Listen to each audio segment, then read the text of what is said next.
नमस्कार भाइ बहिनीहरू, तपाईँहरूलाई स्वागत छ नेपाल अनलाइन स्कुलको युट्युब च्यानलमा।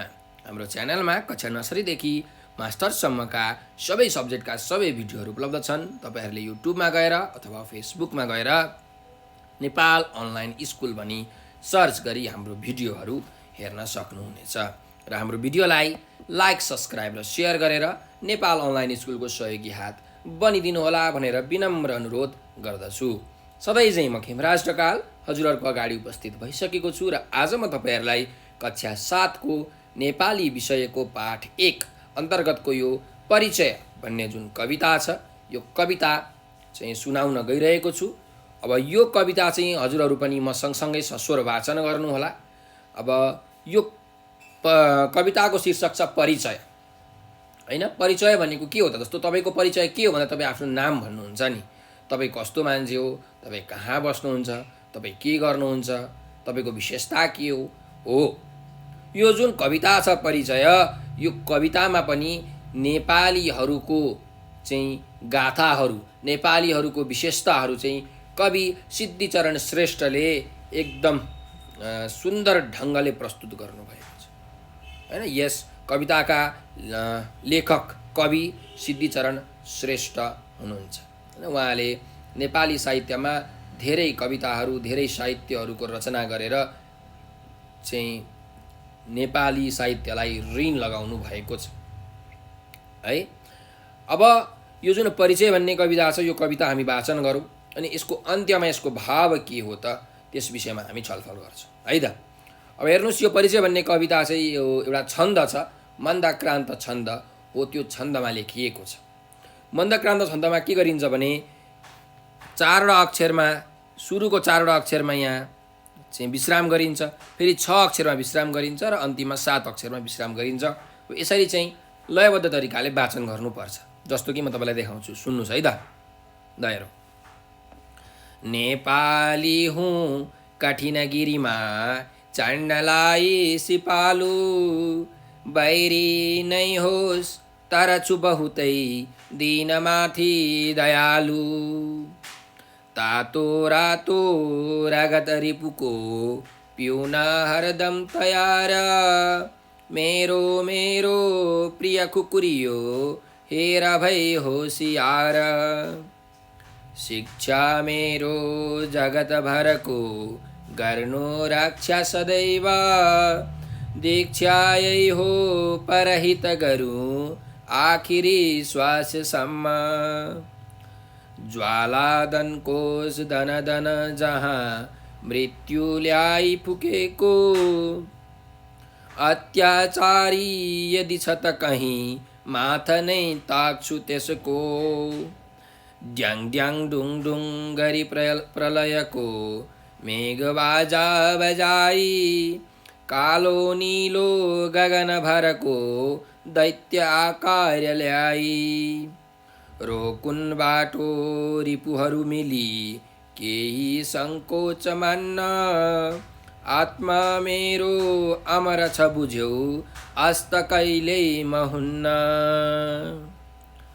गोली लागि पटपट फुटोस् देहको अङ्ग अङ्ग, छाला टागी बदन सब होस् मासुको मात्र पुञ्ज, बाटो होस् भतभत उसै पोलिने बालुवाको, देशद्रोही यदि छ त कहीँ माथ नै ताक्छु त्यसको, हाँसी हाँसी विपुल दुःखको गर्तमा फाल हाली, कालै आओस् त पनि खुसीको हर्ष गाना सुनाई, बन्ने छु के डर मरणको एक बाजी सबैले, मर्नै पर्ने बुझी प्रकृतिको ऐन हो देह फेर्ने भनेर यसरी यो कवितामा सिद्धिचरण श्रेष्ठले चाहिँ बडो लयात्मक ढङ्गले, बडो सुन्दर ढङ्गले चाहिँ नेपालीहरूको, वीर गोर्खालीहरूको चाहिँ परिचय दिनुभएको छ। अब यस कवितामा चाहिँ कविले के भन्नुभएको छ भने नेपालीहरू जस्तो सुकै, होइन, गाह्रो, एकदम कठिन पहाडमा पनि चढ्न एकदम सिपालु छन् हैन। यो सगरमाथा हाम्रो देशको सर्वोच्च शिखर सगरमाथा अथवा भनौँ विश्वकै सर्वोच्च शिखर सगरमाथामा पनि पहिलो चाहिँ कदम राख्ने नेपालका तेन्जिङ नोर्गे शेर्पा हो है। त्यस्तै शत्रु नै किन नहोस् हैन, नेपालीहरू चाहिँ गोर्खालीहरू चाहिँ के छन् भने आफ्नो शत्रु भए पनि यदि ती शत्रुहरू एकदम दुखी छन् हैन, गरिब छन्, दुखी छन् भने तिनीमाथि एकदम दयालु हुन्छन्, तिनीमाथि प्रहार गर्दैन है। अनि शत्रुहरूलाई चाहिँ होसियार भएर बस, तिमीहरूले केही गल्ती गर्यौ भने मेरो यो खुकुरी छ, म यो खुकुरीले तिमीहरूलाई छप्काउँछु, तिमीहरूलाई मार्न म केही पनि पछि हट्दिनँ, त्यही भएर गल्ती नगर, नराम्रो काम नगर है। म सिंहको जस्तो गज्रन सक्छु, सिंहको जस्तो तिमीहरूको रगत म पिउन सक्छु, भनेको तिमीहरूलाई म मार्न सक्छु भनेर यसरी चाहिँ गोर्खालीहरूको बयान गर्नुभएको छ। त्यस्तै हामी नेपालीहरूलाई चाहिँ शिक्षा दिनुभएको छ, आफ्नो पुर्खाहरूबाट हामीले शिक्षा पाएका छौँ कि जहिले पनि आफ्नो जगत आफ्नो देशको चाहिँ रक्षा गर्नुपर्छ हैन, आफ्नो मातृभूमिको रक्षा गर्नुपर्छ। आफ्नो मातृभूमिमा चाहिँ केही समस्या आइपऱ्यो भने त्यसलाई सुल्झाउनु पर्छ है। मलाई मेरो गुरुले सिकाएको पनि यही हो कि अरूको हितमा, जगतको हितमा नै सबैको भलो हुन्छ हैन। म अन्तिम श्वाससम्म जहिले पनि अरूको हितको लागि मात्रै काम गर्छु, म आफ्नो लागि म केही गर्दिनँ। तर मेरो मातृभूमिमा कसैले आँखा लाउँछ भने म त्यसलाई बाँकी राख्दिनँ। कोही यदि अत्याचारी छ भने म त्यसको टाउकोमै प्रहार गर्छु, माथ नै ताक्छु, टाउकोमा चाहिँ ताकेर हान्छु। त्यस्तै गरिकन चाहिँ म दैत्य आकार लिएर भनेको एकदम ठुलो स्वरूप लिएर त्यो माथि वर्षन्छु, शत्रुमाथि म वर्षन्छु। मेरो बाटो जस्तो सुकै शत्रुले रोकुन् म डराउँदिनँ, किनकि मेरो आत्मा अमर छ, त्यही भएर म कहिले पनि चाहिँ अस्त हुँदिनँ हैन, कहिले पनि म मर्दिनँ, किनकि मेरो आत्मा अमर छ। गोली लागेर के हुन्छ र, एउटा जाबो यो शरीर हो, शरीरमा गोली लागेर मेरो सबै फुटोस् हैन, अङ्ग अङ्ग फुटोस्, त्यही पनि म डराउँदिनँ। मेरो छाला काटेर तिमीहरूले मासु मात्रै राख्यौ भने पनि, मासुको ढिको मात्रै राख्यौ भने पनि म आफ्नो कर्तव्य पुरा गर्न कहिले पनि पछि हट्दिनँ। जस्तो सुकै कठिन बाटो होस्, एकदम चाहिँ मरुभूमिको भदभद पोल्ने जुन बालुवा छ त्यो बालुवा होस्, त्यसमा पनि मैले हिँड्नु पर्यो भने म त्यहाँ हिँड्छु हैन। र यदि काहीँ देशद्रोही छ भने म त्यसको टाउको नै उडाउँछु भनेर यसरी सिद्धिचरण श्रेष्ठले यहाँ चाहिँ नेपालीहरूको वर्णन गर्नुभएको छ। अनि एकदम ठुलो दुःखको सागर छ हैन, दुःखै दुःखले भरिएको सागर छ, दुःखै दुःखले भरिएको खाल्टोमा पनि यदि आइपर्यो भने म हाँसी हाँसी हाम फालिदिन्छु। मलाई मृत्युदेखि डर लाग्दैन, मृत्यु नै यमराज नै मलाई लिन आए पनि त्यसलाई म मिठो गीत सुनाउँदै, खुसीको गाना सुनाउँदै चाहिँ म शोक गर्दिनँ, खुसीको गाना सुनाउँदै म चाहिँ जान्छु हैन, आफ्नो मृत्युलाई वरण गर्छु। आखिरी के छ र, एक दिन त सबैले मर्नै पर्छ, अमर कोही पनि छैन, जन्म लिएपछि मर्नु नै पर्छ।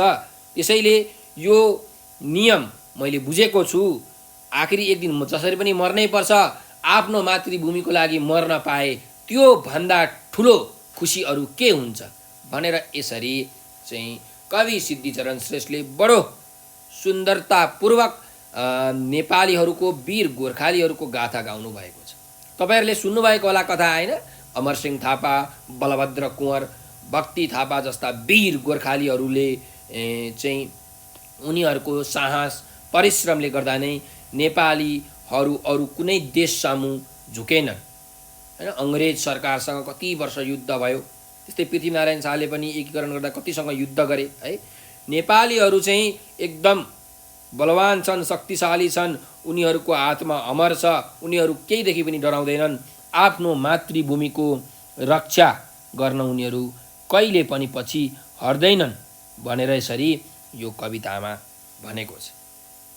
र हामी पनि चाहिँ नेपालीका सन्तति भएर, नेपालीका सन्तान भएर, त्यही वीर गोर्खालीका सन्तति भएका कारणले आफ्नो देशको रक्षा गर्न कहिले पनि पछि हट्नु हुँदैन।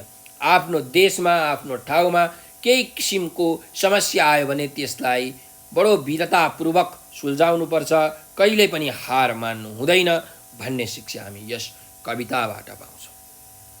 भाइ बहिनीहरू, अब यो कवितामा रहेका शब्द अर्थको बारेमा हामी एकछिन चर्चा गरौँ, हेरौँला है त।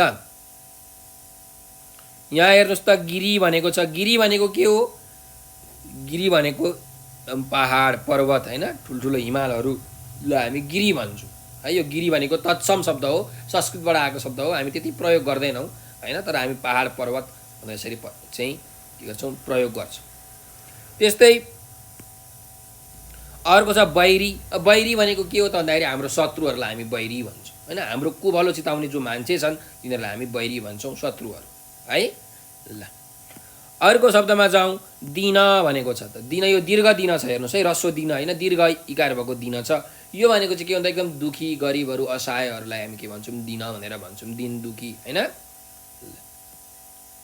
त्यस्तै रिपु भनेको छ। रिपु भनेको पनि के हो? शत्रु नै हो होइन। हाम्रो कुभलो चिताउने मान्छे, हाम्रो कुभलो चिताउने मानिस चाहिँ हाम्रो शत्रुलाई हामी रिपु नै भन्छौँ। बैरी भनेको पनि शत्रु हो, रिपु भनेको पनि शत्रु नै हो है।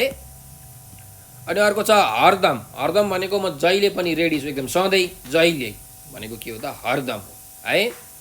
त्यस्तै गरिकन अर्को शब्दमा जाउँ, जगत। जगत भनेको यो संसार भन्न खोजेको होइन, हामी बस्ने जुन पृथ्वी छ यो संसार। अझ खासमा भन्नुपर्दा आफ्नो मातृभूमि होइन भनेर पनि हामीले बुझ्न सक्छौँ। अब अर्को शब्द हेर्नुहोस् त, दीक्षा भनेर भनेको छ। दीक्षा भनेको के हो भने जुन हामीले गुरुबाट पाउँछौँ नि शिक्षा हो, त्यसलाई हामी के भन्छौँ? दीक्षा भन्छौँ हो। त्यो जुन गुरुबाट पाएको शिक्षा छ त्यसलाई हामीले आफ्नो काममा, आफ्नो कर्ममा प्रयोग गर्नुपर्छ होइन।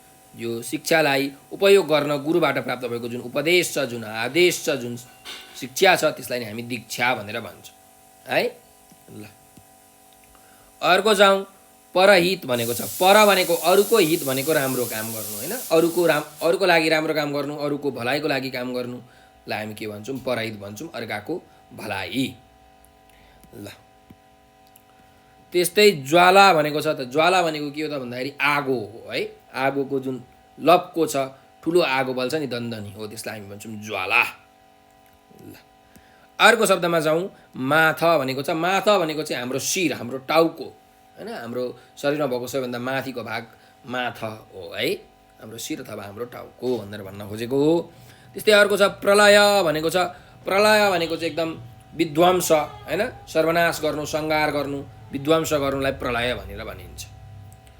त्यस्तै अर्को जाउँ, मेघमाला भनेको छ। मेघ भनेको के हो? मेघ भनेको बादल होइन, बादललाई हामी मेघ भन्छौँ, मेघ गजरन्छ भन्छौँ नि होइन हो। अब मेघमाला भनेको बादलको माला, त बादलको मालालाई के भनिन्छ त? बादलको मुस्लो भनेर भनिन्छ है, बादलको मुस्लो।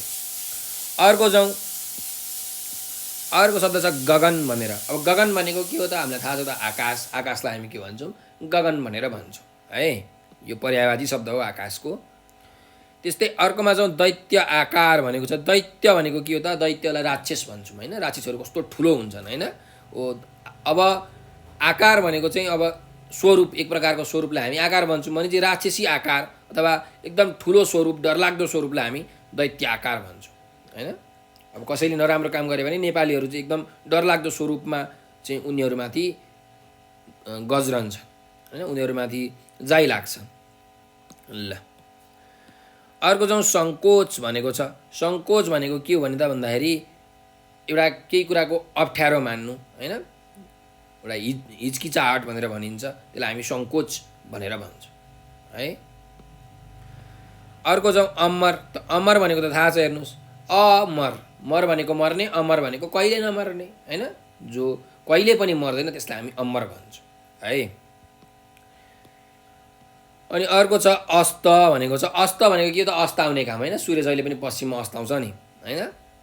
अस्त भनेको अस्ताउने काम होइन, जाने काम, विलय हुने काम, बिलाउने कामलाई अस्त भनेर भनिन्छ। ल अर्को शब्दहरूमा जाउँ, देह भनेको छ। देह भनेको के हो त? हाम्रो शरीरलाई हामी के भन्छौँ? हाम्रो देह भनेर भन्छौँ होइन, शरीर। अनि पुञ्ज भनेको छ। पुञ्ज भनेको चाहिँ यो समूहवाचक शब्द हो, यसले चाहिँ जुन मासुको थुप्रो भन्छौँ नि हामी होइन, त्यो पुञ्ज भनेको थुप्रो अथवा रास है, यो भनेको पुञ्ज हो। ल अर्कोमा जाउँ, देशद्रोही भनेको छ। देश भनेको हाम्रो आफ्नो देश, द्रोही भनेको नराम्रो काम गर्ने मान्छे, भनेको आफ्नो देशको लागि नराम्रो काम गर्ने मान्छे, देशको ऐत हुने काम गर्नेलाई हामी के भन्छौँ, देशद्रोही भनेर भन्छौँ है। ल विपुल भनेर छ। अब विपुल भनेको चाहिँ के भन्दाखेरि एकदम ठुलो होइन, एकदम धेरै प्रशस्त होइन, जति भनौँ त्यति छ भने विपुल भनेर भनिन्छ होइन। अब यहाँ हाँसी हाँसी विपुल दुःखको गर्तमा फाला हाली भनेर यहाँ जुन हाम्रो कवितामा छ भनेको एकदम धेरै दुःख, ठुलो दुःख हुँदाखेरि पनि हामी हाँसी हाँसी त्यो दुःखको खाल्टोमा हामी फाल्छौँ भनेर भन्न खोजेको है। ल गर्त भनेको के हो त है, गर्त भनेको खाडल होइन, जस्तो सुकै ठुलो दुःखको गर्त, दुःखको खाडलमा पनि खाल्टोमा पनि हामी आम फाल्छौँ भनेको है। गर्त भनेको खाल्टो अथवा खाडल भनेर भन्न खोजेको। र अन्तिम शब्द छ ऐन भनेर। ऐन भनेको चाहिँ नियम कानुनलाई हामी के भन्छौँ, ऐन भन्छौँ होइन। हाम्रो सरकारले चाहिँ एउटा बनाएको छ नियम, तपाईँको स्कुलमा एउटा नियम छ विद्यालयमा होइन, हो त्यो नियम भनेको के हो त, ऐन हो होइन। नियम कानुन अथवा विधानलाई हामी ऐन भन्छौँ। ल अब हामीले यी पाठमा भएका शब्द र अर्थको बारेमा जानकारी लिइसकेका छौँ। त्यसपछि अब हामी अभ्यासतर्फ अघि बढौँ। हेर्नुहोस् है त अभ्यासमा के छ त। अभ्यास नम्बर 1 मा छ परिचय कविता गति यति र लय मिलाएर पढ भनेर भनेको छ। अब हामी यो पढिसकेका छौँ, तपाईँहरूले चाहिँ अब पढ्नु पर्यो होइन, एकदम लय मिलाएर। कसरी अरे, नेपाली हुँ कठिनगिरीमा चढ्नलाई सिपालु, बैरी नै होस् तर छु बहुतै दिनमाथि दयालु, तातो रातो रगदरी पुको पिउन हरदम तयार, मेरो मेरो प्रिय खुकुरियो हेर भई होसियार। यसरी तपाईँले लयबद्ध तरिकाले सबै कवितालाई सस्वर वाचन गर्नुहोला है त, र आफ्नो कक्षामा शिक्षकलाई सुनाउनु होला, आफ्नो मातापितालाई पनि सुनाउनु होला। अब जाउँ अर्को अभ्यासमा उत्तर भन भनेर भनेको छ। ल अब हेरौँ है त के कस्ता प्रश्नहरू छन्। नेपाली के गर्न सिपालु छन् भनेर भनेको छ। के गर्न सिपालु छन्, एकदम गाह्रो एकदम कठिन पहाड पर्वतमा चढ्नलाई सिपालु छन्, हो कि होइन। नेपाली हुँ कठिनगिरीमा चढ्नलाई सिपालु भनेको छ, भनेको नेपाली एकदम गाह्रो अप्ठ्यारो एकदम कठिन पहाड तथा पर्वतमा चढ्न सिपालु छन् भनेर चाहिँ तपाईँहरूले उत्तर लेख्न सक्नुहुन्छ है। ल अर्को हेर्नुहोस् त, कवितामा शिक्षाले के गर्नु भन्छ भनेर भनेको छ। शिक्षाले के गर्नु भन्छ, शिक्षा मेरो जगतभरको गर्नु रक्षा सदैव भनेर भन्छ, हो कि होइन। भनेपछि शिक्षाले के गर्नु भन्दो रहेछ त, जगतभरि भएका सबै मानिसहरूको सबै जीवहरूको के गर्नु, रक्षा गर्नु भन्छ है। कवितामा शिक्षाले जगतभरि संसारभरि भएका सारा जीव जन्तुहरूको रक्षा गर्नु भन्छ भनेर यसरी हामीले यसको उत्तर लेख्न सक्छौँ। अर्को छ हेर्नुहोस् त, मात ताक्नु भनेको के हो भनेको छ। मात ताक्नु भनेको के हो, मात ताक्नु भनेको शिरलाई छेदन गर्नु हो, टाउकोलाई ताक्नु हो। यदि कोही देशद्रोही देशको लागि नराम्रो काम गर्छन् भने तिनीहरूको मात ताक्छु भनेको छ होइन। भनेपछि मात ताक्नु भनेको के हो, मात ताक्नु भनेको शिरको छेदन गर्नु हो, शिरलाई काट्नु हो, शिरमा प्रहार गर्नु हो भनेर यसरी तपाईँहरूले लेख्न सक्नुहुन्छ है। ल अब अर्को जाउँ घ नम्बरमा, नेपालीको आत्मा कस्तो छ भनेर भनेको छ।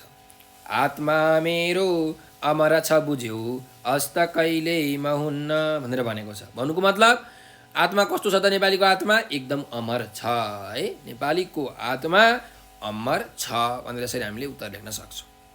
ल अब अर्को अभ्यासमा जाउँ। अभ्यास नम्बर 3 मा जाउँ। हेरौँ त के छ। उदाहरणमा दिए जस्तै कविताका हरफलाई वाक्यमा लेख भनेर भनेको छ। अब यहाँ उदाहरण हेरौँ है त। नेपाली ऊ कठिनगिरीमा चढ्नलाई सिपालु भनेर यसरी चाहिँ यहाँ हामीलाई दिएको छ। यो चाहिँ पद्यमा दिएको छ। अब यसलाई हामीले गद्यमा परिवर्तन गर्नुपर्ने छ। यहाँ हेर्नुहोस् त, म कठिन गिरीमा चढ्नलाई सिपालु नेपाली हुँ भनेर भनेको छ हैन। यसरी चाहिँ पद्यलाई गद्यमा परिवर्तन गर्नुपर्छ। पद्य भनेको चाहिँ के भने लयमा गाउन सकिनेलाई पद्य भनिन्छ र गाउन नसकिने पढ्न मात्रै सकिनेलाई गद्य भनिन्छ है। अब यसलाई हामीले गद्यमा परिवर्तन गरेको छ यहाँ। त्यस्तै अब अर्को हेर्नुहोस् त यहाँ, बैरी नै होस् तर छु बहुतै दिनमाथि दयालु। अब यो पद्यमा छ, यसलाई गद्यमा चाहिँ परिवर्तन गर्नु पर्यो, वाक्यमा परिवर्तन गर्नु पर्यो। भनेपछि यसमा के गर्न सकिन्छ त, बैरी नै होस् तर म दिनमाथि बहुतै दयालु छु भनेर यसरी हामीले परिवर्तन गर्न सक्छौँ हैन। बैरी नै होस् तर म दिनमाथि बहुतै दयालु छु, यसरी है। ल अर्को वाक्यमा जाउँ। तातो रातो रगत रिपुको पिउन हरदम तयार भनेर भनेको छ। भनेपछि यसलाई कसरी परिवर्तन गर्ने त, म रिपुको तातो रातो रगत पिउन हरदम तयार छु भनेर यसरी हामीले परिवर्तन गर्न सक्छौँ। के अरे, म रिपुको तातो रातो रगत पिउन हरदम तयार छु है, यसरी। ल अर्को जाउँ। मेरो मेरो प्रिय खुकुरी यो हेर भई होसियार भनेर भनेको छ हैन। अब यसलाई कसरी परिवर्तन गर्ने त भन्दा, मेरो यो प्रिय खुकुरी होसियार भई हेर भनेर हामीले यसरी परिवर्तन गर्न सक्छौँ है। मेरो यो प्रिय खुकुरी होसियार भई हेर।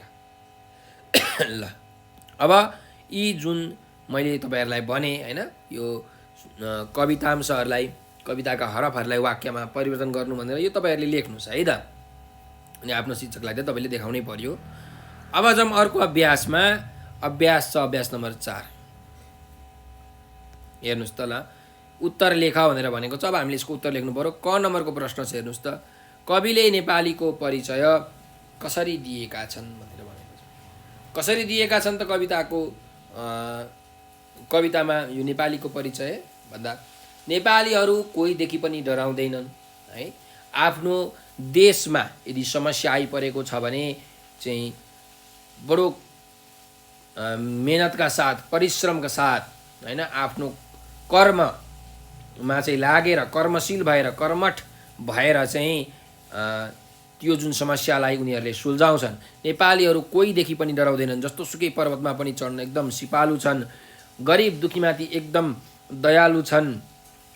देशद्रोही अत्याचारी छ भने तिनीहरूलाई संहार गर्छन् र नेपालीहरू जहिले पनि चाहिँ संसारको, आफ्नो मातृभूमिको रक्षा गर्न कहिल्यै पनि पछि हट्दैनन् हैन। यसरी चाहिँ परिचय दिनुभएको छ।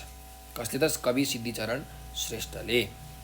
तपाईँले यसलाई मिलाएर लेख्न सक्नुहुन्छ। अब अर्को प्रश्नमा जाउँ। दोस्रो श्लोकमा कविको कस्तो इच्छा प्रकट भएको छ भनेर भनेको छ।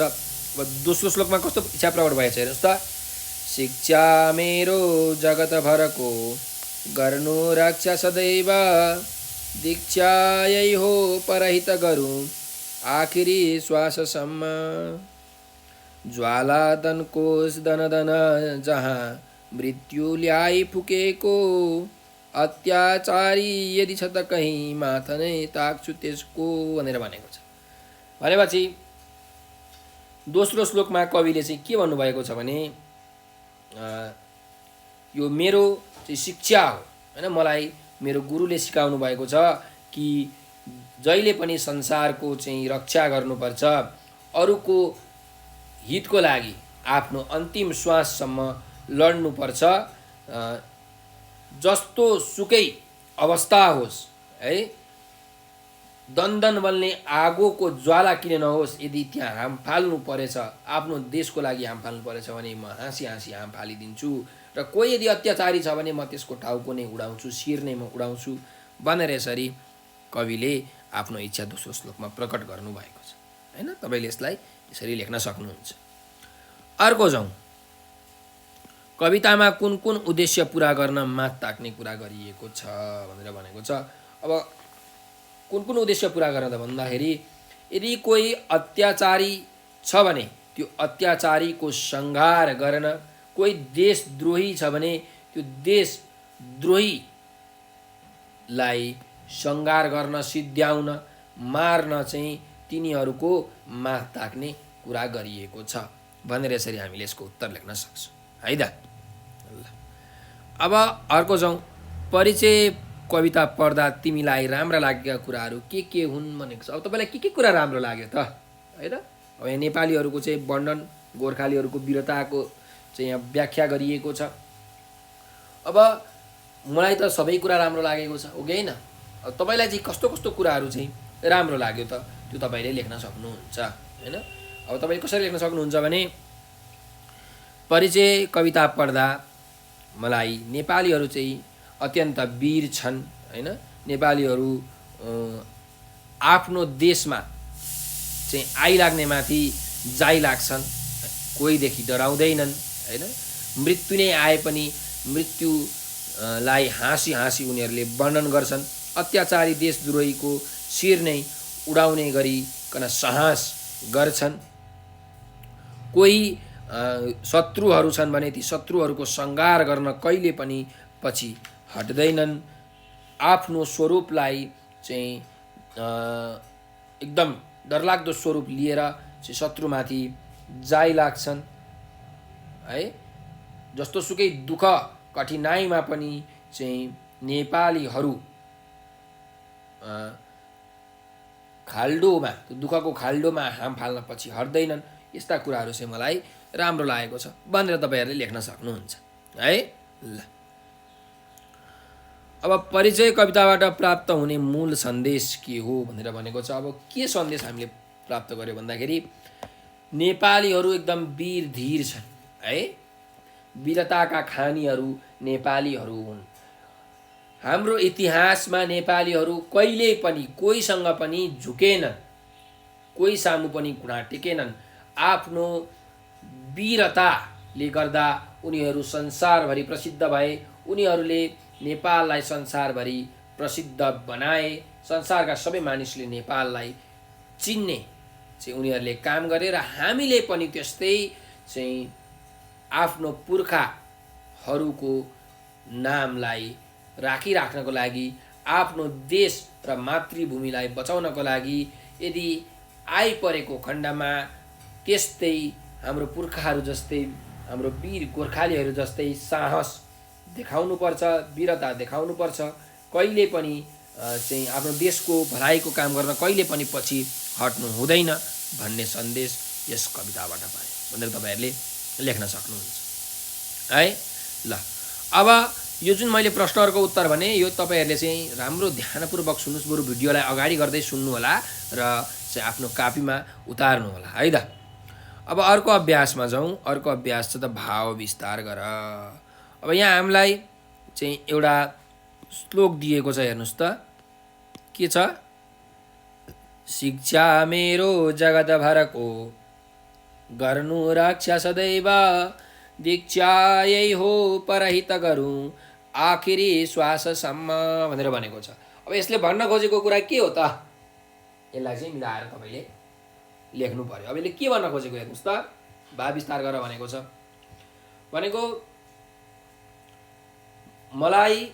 मैले पाएको जुन शिक्षा छ त्यो शिक्षाले मलाई के भन्छ भने जहिले पनि संसार जगतभरि भएका सबै जीव जन्तुहरूको अथवा भनौँ मानिसहरूको चाहिँ रक्षा गर्नुपर्छ। दिन दुखी गरिबहरूलाई यदि अन्याय परेको छ, अत्याचार भएको छ भने तिनीहरूलाई माथि उठाउनको लागि आफ्नो साहस देखाउनुपर्छ, आफ्नो वीरता देखाउनुपर्छ। अत्याचारी चाहिँ दमनकारी देशद्रोही माथि चाहिँ हामीले जाइ लाग्नुपर्छ। उनीहरूसँग डराएर कहिले पनि पछि हट्नु हुँदैन भन्ने शिक्षा नै मैले पाएको छु। त्यस्तै मेरो गुरुले मलाई चाहिँ जहिले पनि आफ्नो अन्तिम श्वास रहन्जेलसम्म अरूको भलाइको लागि, अरूको हितको लागि काम गर्नु भनेर सिकाउनु भएको छ हैन। गुरुको उपदेशको चाहिँ अनुसार मैले आफ्नो काम गर्नुपर्छ हैन। मैले यही दीक्षा पाएको छु, मैले यही शिक्षा पाएको छु आफ्नो गुरुबाट, आफ्नो पुर्खाहरूबाट हैन, वीर गोर्खालीहरूबाट, आफ्नो इतिहासबाट भनेर तपाईले यसरी लेख्न सक्नुहुन्छ है। यसको भाव यही हो। अब हामी अर्को अभ्यासमा जाउँ। लामो उत्तर देऊ भनेर अभ्यास नम्बर 6 मा छ है। अब हामीले लामो उत्तर चाहिँ लेख्नु पर्यो। यहाँ हेर्नुहोस् त, क नम्बरको प्रश्न के छ? परिचय कविताका श्लोकलाई वाक्यमा लेख भनेर भनेको छ। अब हामीले यहाँ रहेका श्लोकहरूलाई चाहिँ वाक्यमा लेख्नु पर्यो होइन। एकदम लामो उत्तर हुन्छ। सबै श्लोकहरूलाई हामीले परिवर्तन गर्नु पर्यो। म तपाईँलाई अलिअलि परिवर्तन गरेर देखाउँछु। तपाईँले चाहिँ यो बाँकी रहेका चाहिँ परिवर्तन गर्नु होला है त। ल हेरौँ। नेपाली कठिन गिरीमा चढ्न सिपालु छन्। नेपाली बैरी नै भए पनि दिनमाथि अत्यन्त दयालु हुन्छन् होइन। नेपाली हातमा खुकुरी लिएर बैरीको रगत पिउन तयार भएर बस्छन्। जगतको रक्षा गर्नु नै नेपालीले पाएको शिक्षा हो। परोपकार गर्नु नेपालीले पाएको दीक्षा हो। मृत्यु नै आएर दन्दन आगो फुके पनि अत्याचारीको शिर ताक्न कहिल्यै पछि पर्दैनन्। मेघले ड्याङ ड्याङ गरी विनाशको बाजा बजाउन सक्छ। मेघले दैत्य राक्षस जस्तो रूप देखाएर तर्साउन पनि सक्छ। नेपालीहरूले पनि चाहिँ यो शत्रु माथि चाहिँ मेघको जस्तो दैत्य आकार लिएर, ठुलो आकार लिएर उनीहरूमाथि जाइलाग्छन्। शत्रुहरू चाहिँ मिलेर बाटो छेक्न पनि सक्छन्। यस्तो बेलामा नेपाली मर्न पनि सङ्कोच मान्दैनन्, किनकि मानिस मरे पनि उसको आत्मा अमर हुन्छ। शरीरमा गोली लागेर होइन पटपट फुटे अङ्गहरू पटपटी फुटे पनि, शरीरको थुप्रो मात्रै बाँकी रहे पनि चाहिँ नेपालीहरू के अरे आगो जस्तो भदभद पोल्ने बालुवामा हिँड्नु परे पनि चाहिँ यस्तो कठिनाइहरू जस्तो सुकै भए पनि नेपालीहरूले बैरीको शिर ताक्न छोड्दैनन् होइन। हाँसी हाँसी चाहिँ एकदम ठुलो दुःखको खाल्डोमा पनि हाम फाल्छन्। कालै आए पनि हाँसी हाँसी चाहिँ उनीहरू मृत्युको वरण गर्छन्। आखिरी एकपल्ट सबैले मर्नु नै छ। यो एकपल्ट मर्नुपर्ने जुन नियम छ, संसारको नियम छ, प्रकृतिको नियम छ, यो नियमलाई चाहिँ नेपालीहरूले बुझेका छन् भनेर यसरी तपाईँहरूले यसको उत्तर लेख्न सक्नुहुन्छ है। ल अब अर्को अभ्यासमा जाउँ। कविताका आधारमा नेपालीका विशेषताहरू के हुन् वर्णन गर भनेको छ। अब यो कवितामा नेपालीहरूको विशेषताहरू एकदम धेरै छन् होइन। कस्तो भन्दाखेरि जस्तो सुकै कठिन गिरीमा पनि चढ्नलाई चाहिँ एकदम नेपालीहरू सिपालु छन्। त्यस्तै दिन दुखी गरिबमाथि चाहिँ एकदमै नेपालीहरू दयालु छन्। अनि शत्रुहरूको एकदम रातो रगत पिउनलाई पनि नेपालीहरू तयार छन्। र जगतको संसारको जगतमा रहेका सम्पूर्ण जीव जन्तुहरूको रक्षा गर्ने शिक्षा नेपालीहरूले पाएका छन्।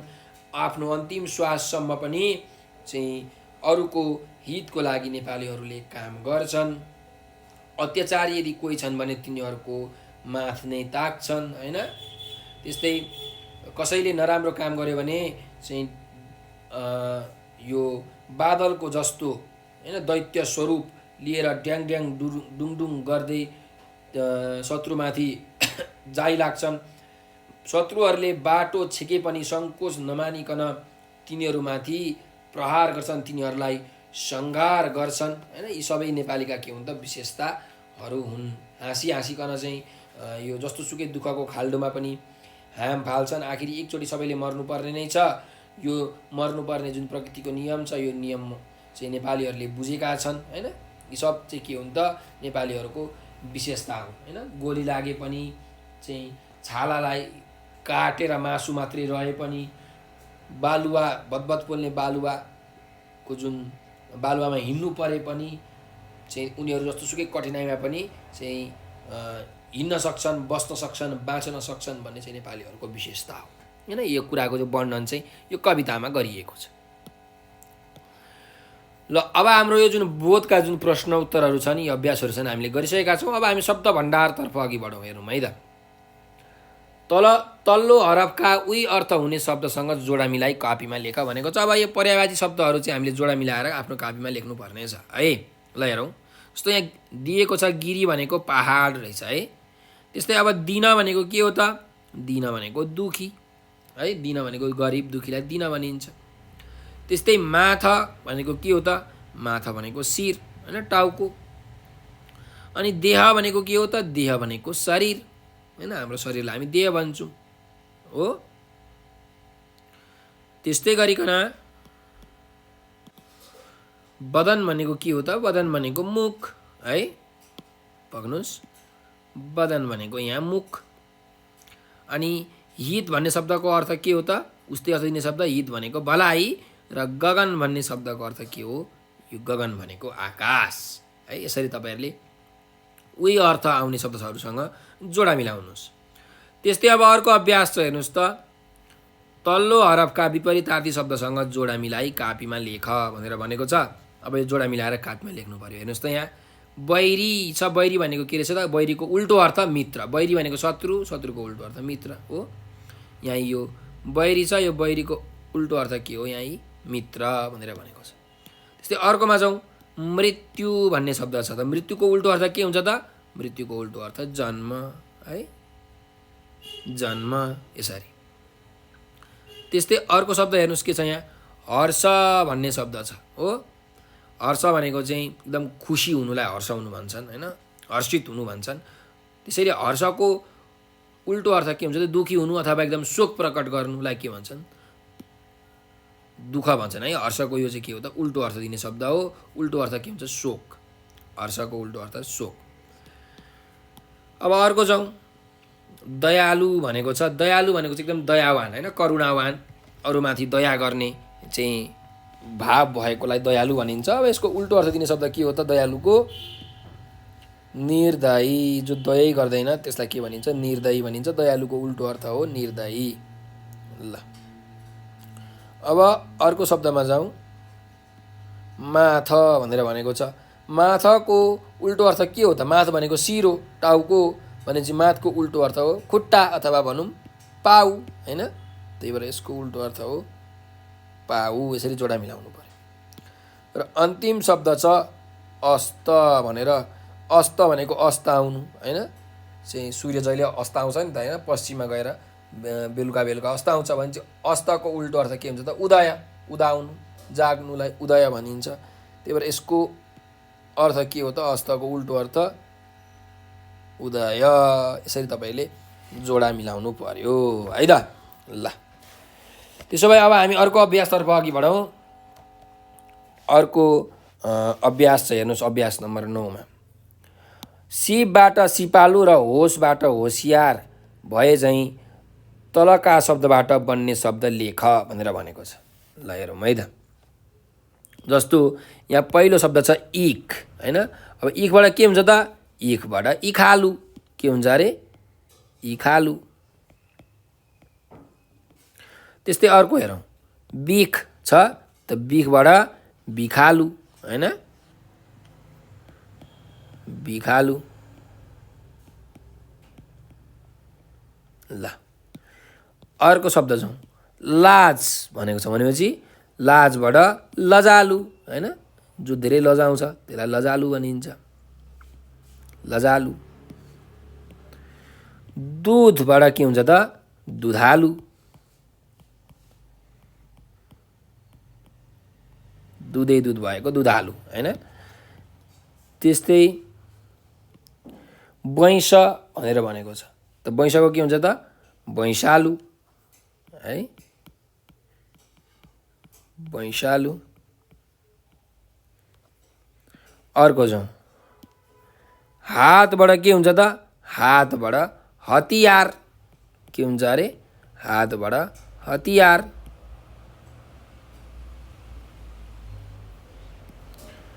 अर्को हेरौँ। गुठीबाट के हुन्छ? गुठियार हुन्छ है। गुठीको के हुन्छ त? गुठियार है, गुठियार।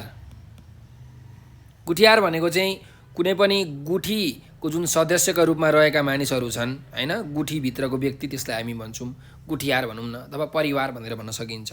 खलकहरू भनिन्छ गुठियार। अर्को छ साँध होइन। साँध भनेको चाहिँ के हो भने कुनै पनि सिमाना होइन दुईवटा जमिन बिचको सिमानालाई साँध भनिन्छ। अनि साँधको के हुन्छ त सधियार हुन्छ। के हुन्छ साँधको सधियार हुन्छ। सधियार भनेको चाहिँ जुन जमिनहरूको छ त्यो जमिनहरूको चाहिँ मालिकहरूलाई भनिन्छ अथवा छरछिमेकहरूलाई पनि सधियार भनेर भनिन्छ है। ल अर्को छ अंश भनेको छ। अब अंश भनेको कुनै टुक्रा कुनै भागलाई हामी अंश भन्छौँ। त अंशको के हुन्छ त अंशियार हुन्छ। अंशियार यसरी। ल तपाईहरुले यसरी लेख्न सक्नुहुन्छ है त। अब जाउँ अर्को अभ्यासमा। अर्को अभ्यास हेर्नुस् त भदभद दनदन ड्याङ ड्याङ जस्तै अरू 4 वटा अनुकरणात्मक शब्दहरू लेख्नुहोस् भनेर भनेको छ हैन। कक्षामा सुनाउनु पर्ने छ।